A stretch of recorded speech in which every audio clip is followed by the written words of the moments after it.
नमस्ते दोस्तों, उज्जवल किचन में आपका बहुत बहुत स्वागत है। आज हम बनाने वाले हैं मोहनथाल। ये बहुत ही फेमस डिश है। गुजरात में इसको बहुत लोग बनाते हैं। गुजराती लोग खास करके इसे बहुत पसंद करते हैं। इसे बनाना बहुत आसान होता है, लेकिन थोड़ा केयर भी करना पड़ता है। चलिए फिर स्टार्ट करते हैं आज की अपनी मोहनथाल की रेसिपी। इसके लिए लिया है 2 कप बेसन। ये आप रेशो याद रखिएगा, ये रेशो बहुत इम्पोर्टेंट होता है। थोड़ा आप बेसन बढ़ाते हो तो बाकी चीज़ भी इसमें बढ़ाइएगा। 1 कप शक्कर लिया है मैंने। थोड़ा घी लिया है, लगभग 3 चम्मच।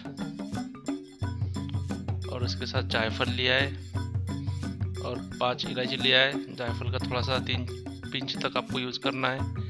शक्कर के साथ जायफल और जो इलायची उसके जो कवर के साथ बारीक करना है आपको। जायफल को इस तरह से उसके टुकड़े कर लेना है। सब पाउडर बना लेना है। एक बर्तन में 1 कप शक्कर लीजिए और 1 कप पानी डाल दीजिए और उसकी चाशनी बनाने के लिए गैस के ऊपर रख दीजिए। इसको गैस ऑन कर लीजिए और जो पाउडर बनाई थी अपने, वो पाउडर अभी इसके ऊपर पकने के बाद इसके अंदर छोड़ देना है और थोड़ा मिला लीजिएगा। मिलने के बाद आपके जो उसके तार होते हैं थोड़ा सा उसका घोल लीजिए और दोनों उंगली को इस तरह टेस्ट कीजिए। यदि एक तार बनता है तो आपकी चाशनी तैयार हो गई है। ये आपको याद रखना है। मोहनथाल का खेल चाशनी के ऊपर होता है, क्योंकि चाशनी अच्छी बनती है तो अपनी रेसिपी भी अच्छी बन जाती है। एक बर्तन में आधा कप दूध लीजिए, उसके अंदर घी होता है वो छोड़ दीजिए। घी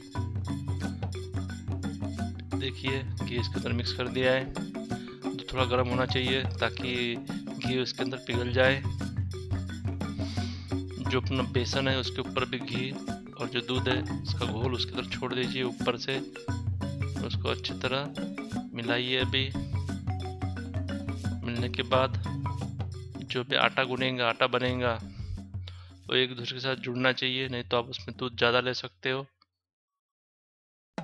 मैंने जब बनाया था थोड़ा दूध कम गिर गया था, तो मैंने ऊपर से दूध डाला था इसके अंदर।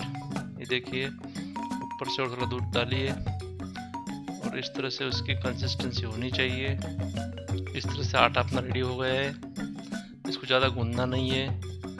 तो एक कड़े के अंदर इसको रख दीजिए और गैस ऑन कर दीजिए। गैस ऑन करने के बाद देखिए, इस तरह से आपको उसको चलाते चलाते घुमाना है।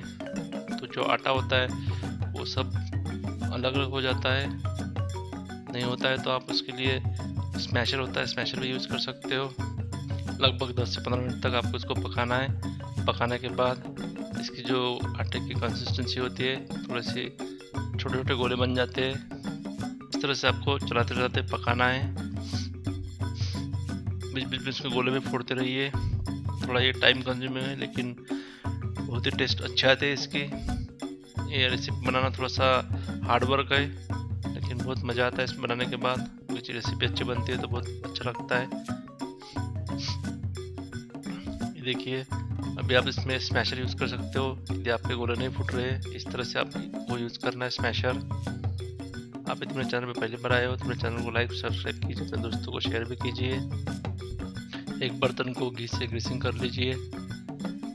जो अपना आटा था वो अच्छे से ठंडा होने के बाद हाथ से आप उसको रगड़ रगड़ के उसके बारीक टुकड़े कीजिए। इस तरह से बारीक होने चाहिए, इससे भी थोड़े बारीक रहे तो अच्छा होता है। अच्छे से बहुत अच्छी टेस्ट आती है। इसके अंदर अभी जो चाशनी थी, इसके अंदर चाशनी छोड़ दीजिए। धीरे धीरे चाशनी छोड़िएगा। यदि ज़्यादा चाशनी गिर गई तो फिर ये जुड़ेगा नहीं, कम गिर गई तो ऊपर से आप डाल सकते हो। देखिए, इस तरह से सबको मिलाना है। अच्छी तरह से मिलाने के बाद जो बर्तन में ग्रीसिंग किया था उसके अंदर ये जो पेस्ट बनी है, ये जो मटेरियल बना है, उसके अंदर डाल दीजिए। अच्छी तरह से इसको फैला लीजिए। लगभग 2 से 3 घंटे के लिए छोड़ दीजिएगा। उसके ऊपर आपको, आपके पास नारियल का बुरादा है या ड्राई फ्रूट्स है तो आप उसके अंदर डाल सकते हो ऊपर से। बहुत अच्छे दिखते हैं, टेस्ट भी अच्छी आती है। यदि आपका मोहनथाल बिगड़ जाता है, पतला हो जाता है, तो आप इसको माइक्रोवेव में रखिए और लगभग 2 से 4 मिनट तक पकाइए, तो उसके जो एक्स्ट्रा मॉइस्चर होता है वो निकल जाता है और आपका मोहनथाल प्रिपेयर हो जाता है। ऐसा आप कर सकते हो। सिर्फ आपको चाशनी ज़्यादा गाढ़ी नहीं करना है, नहीं तो इसके अंदर पानी डालना पड़ सकता है, तो उससे टेस्ट बिगड़ जाती है इसकी। ये देखिए अपना बहुत ही टेस्टी डिलीशियस तैयार हो गया है। इसको कट कर लीजिए मोहनथाल को अच्छे पीसेस में और परोसिएगा। बहुत ही tasty delicious yummy yummy mohanthal ready हो गया। अभी जल्दी से आप इस रेसिपी को ट्राई कीजिए, बनाइए। आपकी रेसिपी कैसी बनती है कमेंट करके जल्द बताइएगा। अपने घर वालों को खिलाइए। मुझे तो बहुत अच्छी लगी थी, मेरे बेटी को लड़के को बहुत अच्छी पसंद आई थी ये रेसिपी। मेरी वीडियो देखने के लिए बहुत बहुत थैंक यू। फिर मिलेंगे, तब तक के लिए bye bye. Thank you, take care.